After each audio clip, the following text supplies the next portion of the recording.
How many times have you taken a teaching assignment only to regret it at the end of the day? Let's be honest. Being a substitute is one of the hardest jobs out there. And anybody that says otherwise, well, they've never been in front of 30 kids who only really care about playing, video games and watching TikTok. It is a hard job to do. How nice would it be to be able to go home and when someone asks you, "Did you have a good day today or a bad day today?" "Well, what kind of day was?" You can answer, "It was great." If you can relate, this video is for you. If this is the first time meeting, my name is Gabriel Vigil. I've been teaching in Southern California for a total of 18 years. And if you're looking for tips and tricks of the trade to make your teaching life easier, then make sure you hit the subscribe button. Enjoy the video.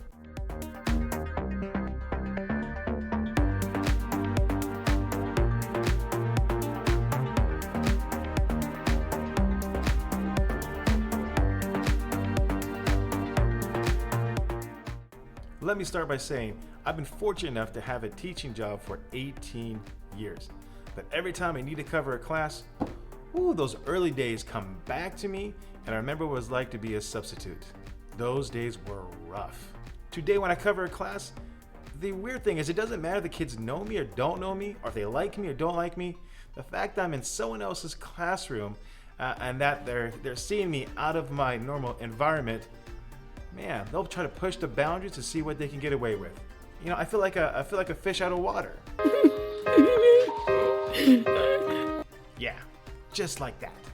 So what it is, I created a 3-step process to make sure that no matter what classroom I go into, I can make sure things don't go out of control, and I can prepare for the worst case scenario, which is no lesson plans.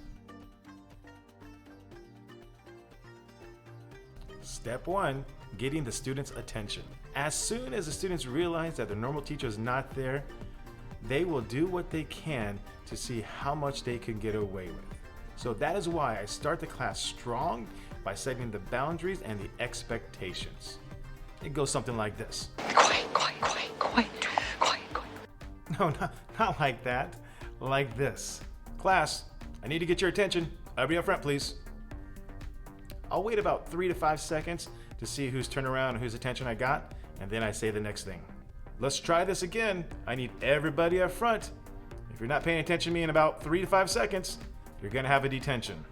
Usually around this point in time, I'll get maybe half the kids to kind of face me and kind of quiet down, but there's always some that are not. And then that's when, here it comes, that is when I start writing names down on the board.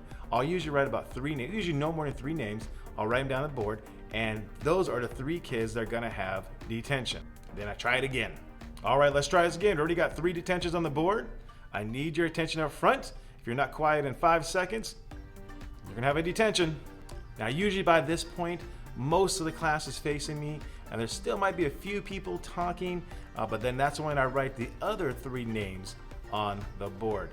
We almost got everybody up here. We're still missing a few students. Last chance. Once again, everybody up front, give me your attention. Let's do this.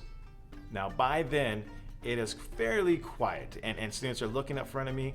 There are some names on the board. Some students might be a little worried about those names. Some people might just be a little whisper about it, but nonetheless, I got the class's attention, and they are quiet. And now, we have the control we are looking for. Out of control! Yep, that is how I like my class to be out of control, just like that. Just going along with the moves. Now, this is when I start telling the students what I'm expecting from them and setting the groundwork. My name is Mr. Vigil. I'll be teaching your class today. I'll make it real simple, you guys. I got 2 main rules. As long as you follow that, it's gonna be an easy day. If not, then of course, we're gonna have to have more detentions. But here are the rules. Number 1 rule is stay in your seat. That's it, just stay in your seat. And of course, if you get out of your seat, it's a detention. Rule number 2, when I'm talking, make sure you are quiet. Once again, when I'm talking, make sure you are quiet. If you can't follow those rules, then like I said, you're gonna have to see me after class so we can discuss what's going on. Now, it's usually at this point in time, the students will start trying to raise their hand. Maybe they only raise their hand, or not raise their hand. They'll start asking me questions about who I am, my name, this, how do you pronounce it, or what are we doing in class, why do I have a detention? All these things I just ignore, because if I start addressing all these questions, then it throws off the whole entire process. So all these questions come up to me, I just ignore. And I ignore it by saying this: for those that have a detention already, don't worry about it. I'll come talk to you in a few minutes to see how we can get that name removed. But for now, that's what we have. Step 2, the seating chart. In my experience, students are more responsive, more responsible, better behaved when they know there's some sort of accountability going on, and if they know you know their name.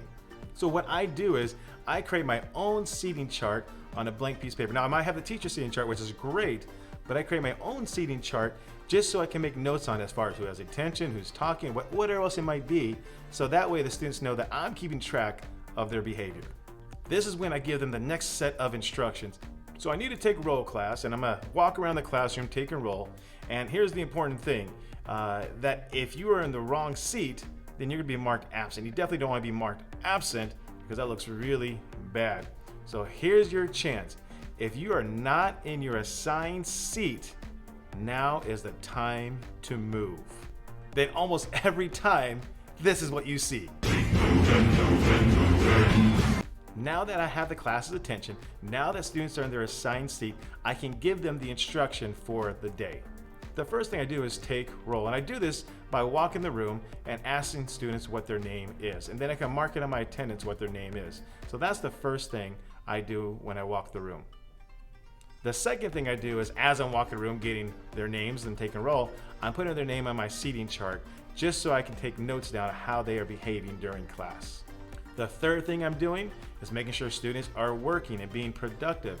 If I notice students are acting as they should not be, being disruptive, getting out of this, I address it right away. And now since I have their names on the seating chart, I can make a note of it, I can assign detentions and so forth. But once again, anytime I see any kind of behavior that is not acceptable, I address it right away.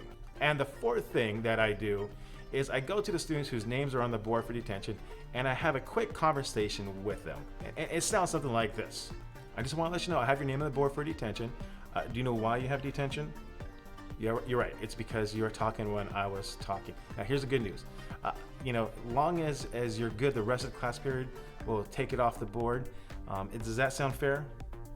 Okay, good. But if it doesn't, if for some reason you're still talking, then of course we have to keep it, and then you have to see me after class. Do you have any questions?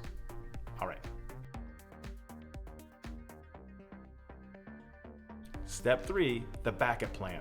One of the worst feelings is walking to a class that you are covering to come to find out the teacher did not leave you a lesson plan. And you're just have to figure out things on your own. It's like being in an airplane and jumping out of an airplane without a parachute. No! He doesn't have his parachute!